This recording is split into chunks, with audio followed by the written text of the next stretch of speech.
देखा ये कहानी हर जगह, लेकिन क्या ये सच में इतनी खास है?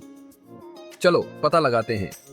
दिन 8, बिल्ली और कुत्ता मिले। उम्मीदें कम, लेकिन दोस्ती की उम्मीद। दिन 7, ओह रुको, क्या ये दोस्ती की शुरुआत है? अभी तक चमत्कार नहीं, लेकिन कुछ तो हो रहा है। दिन 30, वाह, दोस्ती गहरी, मस्ती भरपूर। हाँ, मैं तो इस कहानी का दीवाना हो गया। एंड हर कैट डॉग स्टोरी में शामिल हों और अपनी कहानी साझा करें।